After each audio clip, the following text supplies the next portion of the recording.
and I've seen like I have insight to other like Leo's my brother-in-law. Like I have insight into what that life is like at multiple stages, and I've been friends with some people for a long period of time, so I have insight into it. And it's not that I'm just trying to disqualify myself. I'm just saying like when I look at, when I feel like my own heart internally, I'm just like, Yeah. man, the sacrifice required. I just wish more people would be like, Mhm. you know, more people would be wary Mhm. of, Yeah. Yes, of that's a what it is. great Yeah, More people would absolutely. be like understanding of like Well, I'll say this: cautious. Yeah, there's coming out gravity of to it. coming out of the internship, I was already wary of it because I had a heavy sense of like the seriousness of it. Yeah. And now I have that even more. Yeah. So it's I'm even, maybe apprehensive isn't the right word, but it's Yeah. like, okay, I really need to like make sure I'm right before God. Yeah. That my character is solid, that I have people talking to my blind spots before I just jump into this and not only wreck my own life, but wreck the life of people that I'm carrying. Yeah. Dear listeners, The following recordings were written and produced with you in mind. these episodes will add joy to your life, fill you with inquisitive thoughts, and leave you thinking to yourself, hey Rob, Hey Caj, can you say that again? welcome to the Say That Again podcast. How many times do I have to hear you record this? Can I ask you? Yeah. Because like, so both of you guys have told me, and it seems like you're open about it. Mhm. There's a desire to do ministry. There's Yeah. a desire potentially to be a pastor. I'm not sure if you Yeah, guys, yeah, if yeah. you vocalize that, but Mhm. desire to be a pastor. Yeah. Right? I don't understand that. I don't understand. Not that it needs to be attractive, right? Because that's the whole point that we're talking about, is that there's so much sacrifice, there's so much responsibility, there's so much negative. And maybe it's because I've seen it firsthand that I'm like, that's not that I mean, I greatly benefited from the fact that my dad was a pastor, but I know I'm half the man he is, right? So I know that I would not be capable of handling that responsibility in the same way. The whole, and again, maybe I'm selfish, but I don't understand that the desire to be a pastor. I don't understand. I understand the desire to do ministry, and like ministry can be done on any level at any time, and it should be done on any level at any time. But specifically being a pastor seems like such a burden to carry. And for me, it's so micro because you're focused on an individual community in an individual place with the goal of maintaining and healing within that community rather than expansion. And for me, maybe it's just me, like my mind is so macro, where I'm a dreamer. I'm thinking all these 5 different things. I start here and I'm going to end up here by the end of the day, just because I think in my mind that's what's exciting. It's up here in the clouds. It's exciting. Whereas everything in pastoral ministry is so in the weeds. It's in the weeds, man. Of like, I am dealing with this person for the 16th time about the same issue, and I'm just having to care for them and listen to them and talk to them and preach truth. I think there's the big difference, and you'll probably agree with this, is there's a difference between wanting to be a pastor and having a call to be a pastor. I was literally going to make that distinction. And sometimes those things overlap, sometimes they don't. I think for me, it's not that I don't want to be a pastor. I do want to be in ministry, and I think there is a calling on my life to be in pastoral ministry full time at some point. But what's more important for me, at least, if I can vocalize it this way, is that I sense the call to ministry, and my desire is to please the Lord. So it's like not exploring and following out that call would be disobedience. Yeah. So for me, it's like the bigger desire is to please and submit. Describe what that call is, because we're talking about. I was mentioning before, like the idea of manifesting, right? Mm-hmm. Like, in my mind, I think you can manifest anything. Like you can convince yourself, I want to be this. Mm-hmm. What is different from manifesting to feeling called? What's the difference between those two? Let me put it this way, right? So in the book, Brothers, We Are Not Professionals. It's put like this, as far as in reference to pastoral calling. If you feel, right, like let's say you get like a sense like, oh, I want to be a pastor, right? Like, right, the way you know the distinction between the calling and just like a manifestation of like, oh, I'm doing really good in ministry and maybe I should do this or that, right? Like maybe I should be a pastor because people like what I have to say about the Bible, right? Like the difference is, and people fall into that trap. The difference is, and this is what the book talks about, when you can't think of doing anything else with your life but herding and feeding the sheep, right? And by sheep, I'm talking about the church, right? Like when you can't think of anything else but laying down your life in ministry, that is when that's an internal call, right? And then you bring that internal call, obviously, to the elders and to the church body to seek the external call, right? But when you literally can't think and process anything else except for like, I need to do this, that's like the difference, right? And it's like very similar to, you know, what you're talking about with your business, right? You're like, you have this idea and you're like, you listen to these guys' videos, Ryan's videos, and he's like so motivating. He's like pumping you up to create this vision for your life that you want and desire, right? And God calls some men in that way to ministry. And it's like an undeniable feeling. And some guys get denied at the door, right? Some guys are like, dude, you know, they'll go to their pastors and the pastor will be like, hey, your character's not here. At least they should, right? You should have pastors in your life or men in your life to call you out where you're lacking in. Because it's so sad to see guys get encouraged in ministry that shouldn't be encouraged in ministry. Well, to your point though, I feel like there's the other side of things where in the Christian sphere, pastoral ministry is like the big game, right? And part of it I'm talking about like in terms of like a platform building, celebrity pastor, but like platform building in the sense that like the extension of people resonated with what I had to think about this topic or this scripture. Therefore, my opinion is relevant. My perspective, my interpretation, the way I can communicate this topic is relevant and qualifies me. I struggle with that because I think like I fear that there's a lot of vanity. Oh, there is, and what I'm saying is I'm speaking against that. It shouldn't be that. So, and I'm just gonna speak out of my experience. So, I think I'm trying to think of how much of a story is necessary to make the point I want to make. A short story. Growing up, like I always had a lot of weight on my shoulders growing up. And that comes from not having a dad or my dad passing away when I was 6. Right. So there's that weight of responsibility. And that's unique. Right. So I lived with that. So that was normal. So the weight of responsibility isn't off-putting to me. But out of that is like, I don't know, again, maybe it's like environment versus just like what's already in you or how your personality is. But I know I tend towards, my giftings tend towards lining up with pastoral ministry. So one, it's like the giftings. Oh, you're grade A. You're a 5-star recruit. Yeah, if they're trying to if there's a high school 5-star recruit, your dad told me, he's like, if people are trying to recruit, were you an honor camper?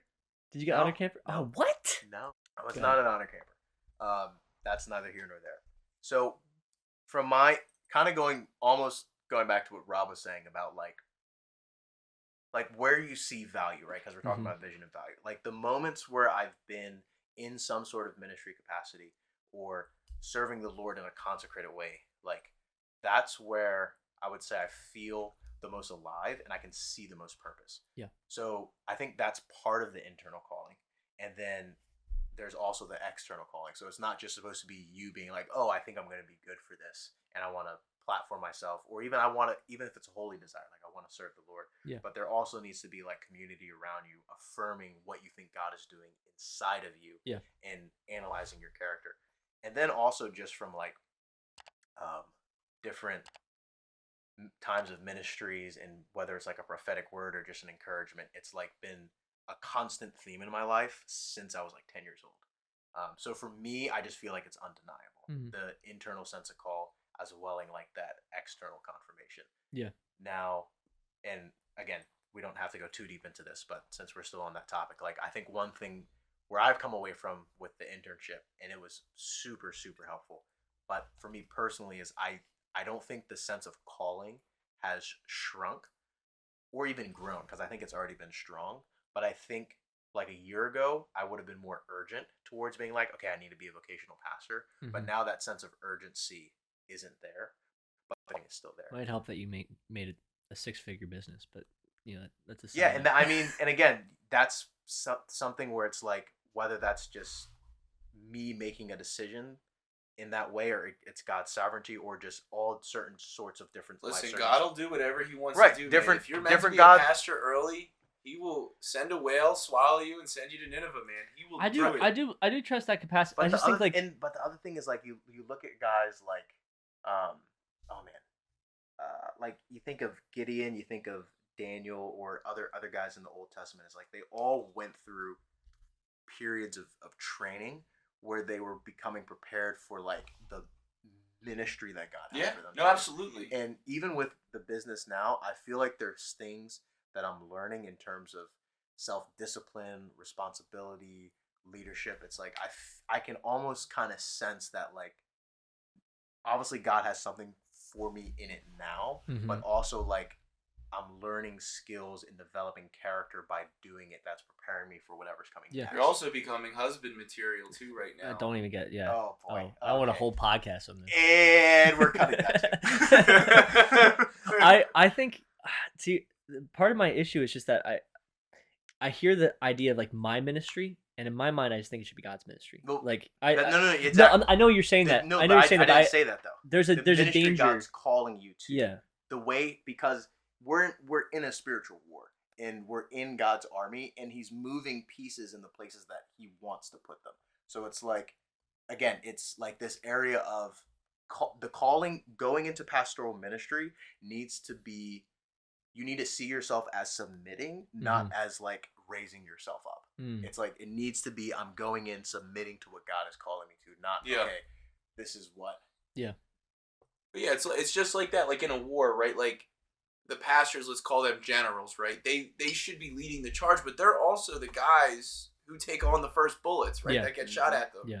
So that's kind of like there's some sort of like there's another layer of dying to yourself. Right. Yeah. Exactly. You take on the brunt of the darkness that comes towards your church, that comes towards your people, right? Because that's the role God has you in, and it's sacrificial. There's some vanity involved in it, obviously, because you have a face, right, that people recognize. But at the especially in Western culture, right? Especially in Western culture where we worship the pastor, and I can't stand that.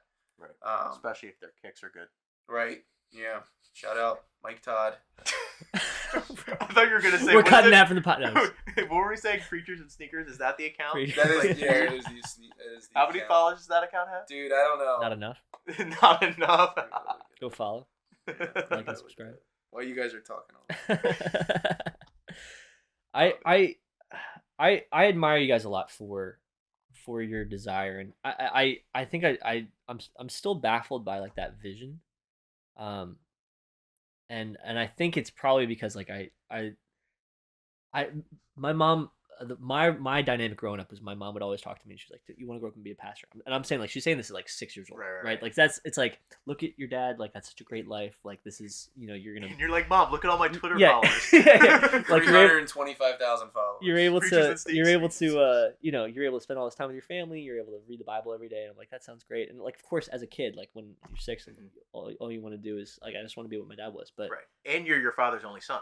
Exactly. Yeah. Right. So there's that other dynamic of it. But I think like just seeing it, I just wish people would feel warned. Not that my dad's handled it so well, and I think that's like, it's not that my dad's been through stuff. Like I'm sure he has. It's the fact that I don't know all that he's been through, right? And he's survived 30 plus years of ministry, and his vision now is just in a point where he's like, I just want to finish the race well, right? Yeah. And no one does that. Like even fewer people. Were you at the men's breakfast that. Where he gave that message? No. He gave a message on it was really good. It was 3 parts. I forget like the way he phrased it, but he talked about like essentially young men who are like super fired up, and Yeah. then like kind of like when you're in your middle stage and you're like steady, Yeah. and then when you're in a stage where it's like, okay, finishing the race well. Yeah. And he gave like points of advice to each stage. Yeah. It was great. Yeah. I was like, wow. That's what I'm saying is I just look at him in that category, and I'm just like, man, like because you're not the only people that I've talked to that are like, I want to be pastors. But you're almost selling yourself short when you like pedestal your dad and say, I can never be but that. Though. Can I be real? It's not just my dad, and I've seen, like, I have insight to other like Leo's my brother-in-law. Like I have insight into what that life is like at multiple stages, and I've been friends with some people for a long period of time, so I have insight into it. And it's not that I'm just trying to disqualify myself. I'm just saying, like, when I feel like my own heart internally, I'm just like, man, the sacrifice required. I just wish more people would be like, more people would be wary. Yes, of that's what it is. Yeah, more people absolutely. would be like understanding of like. Well, I'll say this: cautious. Yeah, there's coming out gravity of to it. coming out of the internship, I was already wary of it because I had a heavy sense of like the seriousness of it. Yeah. And now I have that even more. Yeah. So I'm even, maybe apprehensive isn't the right word, but it's like, okay, I really need to like make sure I'm right before God. Yeah. That my character is solid, that I have people talking to my blind spots before I just jump into this and not only wreck my own life, but wreck the life of people that I'm carrying. Yeah, absolutely. Yeah.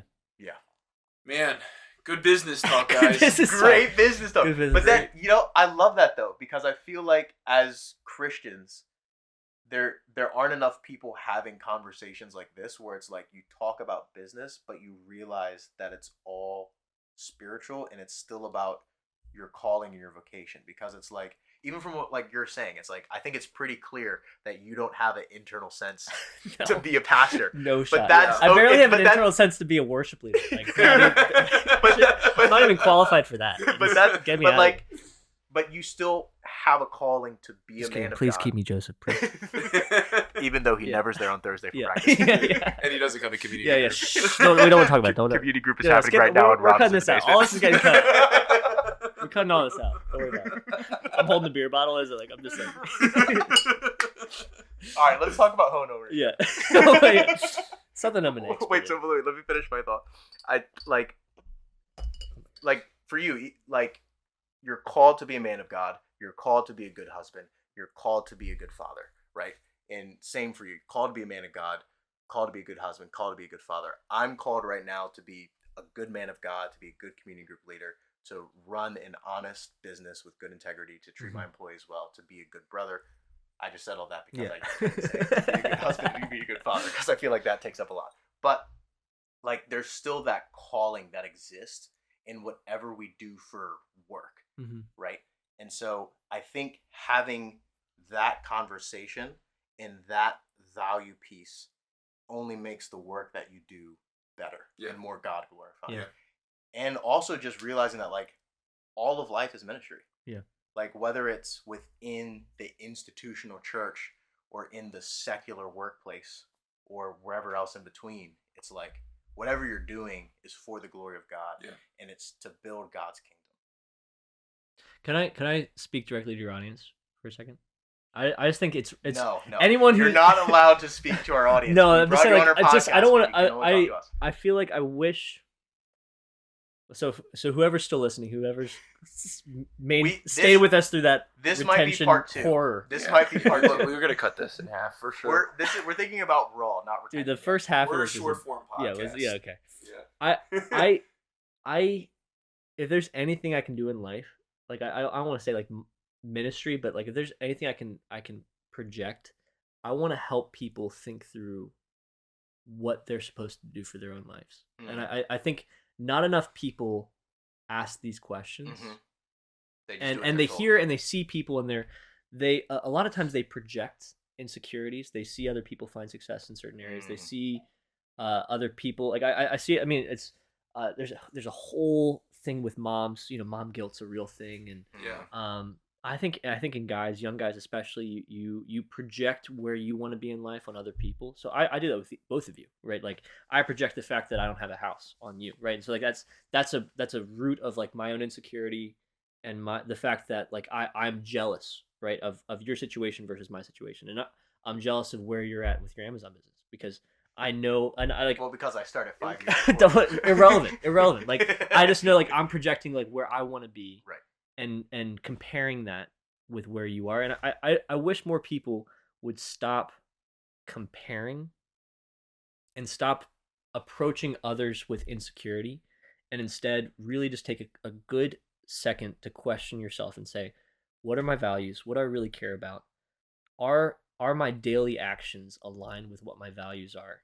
Do I have a vision for where I want to be, and am I acting in accordance with that vision on a daily basis? Because um, too many people are stuck in the same loops, and and are saying something needs to change, but nothing is, and I don't know how to change anything. And I wish more people would wake up and realize that there's mercies anew every single morning. You know, for the guys that are struggling with porn, guys are struggling with addiction in any sense, there's mercies anew every single morning. Your actions today can be fresh and grace filled, and you can be the person you want to be in 5 years starting today. And I'm only a year into that journey, but I just feel like I wish more people would recognize that if you start now, if it's starting a business, just take one step, take that one action, because tomorrow you're going to be grateful that you did, and it's going to be easier to take the next one. And there's so many people that are stuck and that are just not thinking in a way of like, what do I want to do with my life? And because of that, they just go to vices. They go to devices. they just go to things that just fill time. And they put limiting beliefs on themselves, and then they project their insecurities on other people who are actually finding success in things. And so, I just wish more people would, if you're listening to this, today's a great day to start. I don't know what it is. I don't know if Definitely it's not tomorrow. I don't know if it's a business. I don't know if you're a mom and you're saying, I don't like what my routine is, and I want to create a new routine because I feel like everything's chaos. I don't know if that's where you're at. I don't know if you're someone who feels like they're in a dead end job and doesn't like the amount of money that's going to their bank account, and doesn't like the fact that they've been waiting for a promotion for a long time. It's not going to come.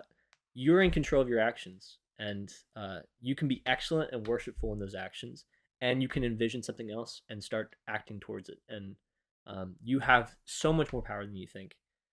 And I hope that I can say this when I have nothing, which I do. And I know if I succeed, then I'm going to continue to say this when I have a lot.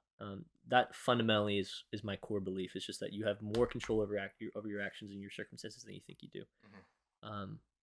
And so when you're talking about the idea of vision building, if you're talking about the idea of ministry, just do something. Stop thinking. Stop overthinking. Stop being a wantrepreneur. That's a topic that I love. It's just like people that just embark on like I want all these things and I have all these desires, and they're not manifesting something. They're not actually putting desire to action. Just do something. People are gonna make fun of you. People are gonna hate on you.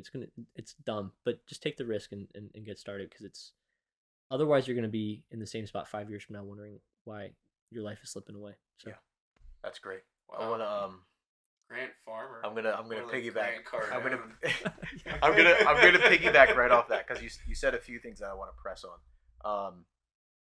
You mentioned identity a bunch, and I think especially for the Christian, it's so important to not only mentally and theologically have your identity in Christ, but to understand how that functions practically, because at least for me, if I'm not like resting in that truth and sitting in that truth and meditating in that truth, that's when I project those insecurities onto other people, and then my identity starts ending up in the things that I do, and not actually who I am. And I think that's just a part of Western culture in general. Like, we attach our identity to what we do, whereas it's not in who we are, and who we are is in Christ.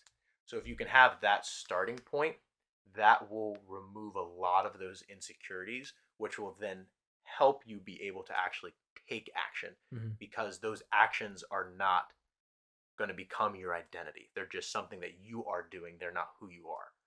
Even on that, like I think like you're talking about actions being identity. If anything, your intentions should be part of your identity. It's a lot of who you want and what you want. And if you're identifying like I am a Christian, I'm a person of God, I am gonna be excellent in my work, and I want these things, Mhm. and you just start there, right? Mhm. Yep. Then it's not about the results. Mhm. The results will come; they'll speak for themselves. But it's on, day 81 where there's nothing happening, Right. and you've been doing the same thing for 81 days, and you don't see any results. Like my favorite thing is the. Have you guys heard of the ice cube? The metaphor, the ice cube on a table. Break it down for us. Yeah. let's hear it. Essentially, it's this. It's in like one of the first chapters of Atomic Habits, and I knew you were gonna say I that. love book. I love it. It's a good I book. haven't read it in a minute. It But was it's I good. read it last year. It was really helpful. But I essentially it's this idea that a lot of times people break habits because they're expecting results and they don't see results. And so if you envision an ice cube on a kitchen table and the room Right. temperature is 27 degrees, right? And then you turn it 28 degrees, it's still an ice cube, right? You turn it 29 degrees, it's still an ice cube. There's a measure that you're changing in that. It's going from 27 to 28 to 29 to 30. You're just not seeing any results. 31, don't see any results, right? A lot of people quit between 27 and 31, and they just don't have an understanding of how much time it'll take to actually get the results they're looking for, because it isn't until 32 that the ice cube actually melts. And so But then it only melts a little bit. it only melts, but like even then, it's like you're thinking there's the same increment, right? That's changing. It is 1 degree, right? And so Yeah. like it's a huge correlation with like working out, right? You want to lose a lot of weight, About to say that. and you want to get, in my case, you want to gain weight, right? And so it's like there's a correlation with amount of time put in, and it might be 3 months in and you're not going to see many results, but the habit that you form, if you keep at it for 5 years, I'm going to keep using that number. If you keep at it for 5 years, 1 year, but if you keep at it for 5 years, you're going to see an insane level of results Yeah. over that period of time, mentally and emotionally and physically. So I wish more people would recognize that. In it's right now we're recording this. It's in January. We'll probably drop this not in January, but Yeah. there's a reason that so many resolutions die in March, and it's because people do something active for January and February, and then by the time March comes around, it's like I don't want to, like, I'm not seeing the results that I'm expecting. Yep. And you just have to tell yourself, I'm going to say the same thing to myself on October 1st that I told myself on January 1st, because every day is a new day. But if you're a Christian, every day there's mercies anew. Every day there's an opportunity to try again. You could fail today. You could sin. You could fall. Right? You could yell at your wife. You could yell at your kids. You could be distracted on your phone and be lazy for a day. The next day there are mercies anew, and you can be the person you want to be. And if you sit in that truth, you can identify what that is, and God's gonna glorify it. And as long as you're worshiping Him in the process of it, and have that be a part of the balance. Affluence isn't everything. It's just a piece of balance. Education, relationships, they're a piece of the balance. Worship's a big piece of that balance. So I wish more people would just not put so much weight on specific things, but recognize that balance is the goal, not happiness. So good. That's so good. Yeah. I want to say one more thing Yeah. to just encourage both of you guys. And I think I saw this on a TikTok yesterday. I forget exactly who the interviewer was, but the guy was just saying how it's like everyone wants to be a great man or a great person. But then he like became a great man, and he realized that there weren't a lot of good men. Yeah. And you can be great by the world's standards, but not be good or holy by God's standards. Yeah. Right? Yep. And I just value like the men who are like good men in my life, and being able to look to them. And like I think of you, I think of like the guys in my family that I look up to, so many guys in our church. And it's encouraging to see guys who might not be like quote unquote great by the world's standards and like accolades and whatever, but are just solid good men. Like they love their wives well, they love their kids well. If they're single, they love their friends, they love their family well, and they lay down their life in the way that God's calling them to be. And I think just to encourage both of you guys, I think you guys are good men. And obviously we're not perfect, and we're striving forward to continue to be sanctified and be holy, but there's a lot of value in that. And I say that as a guy who's very aware that tomorrow's not promised. Like having my dad die when I was 6, having one of my best friends die a couple years ago. Yeah. It's like in the quest for greatness, if you're not good along the way, it's truly just vanity. Yeah. So like if we die tomorrow, Amen. It's like, well, the people in our life say they weren't perfect, they were flawed, but they were good men. Yeah. Right. Even if they didn't achieve their quest of greatness. Like they were good men. I think that's super valuable because we can chase all sorts of things, but like in that chase, can we remain true to God, true to who He's made us to be, true to His principles and His precepts? I think that's super valuable. I'm speechless. Outro song. That's right. That's right Yeah, there. You this got it. is where the outro song Yeah. comes in because Aha Gazelle. I have Take us nothing to out. say.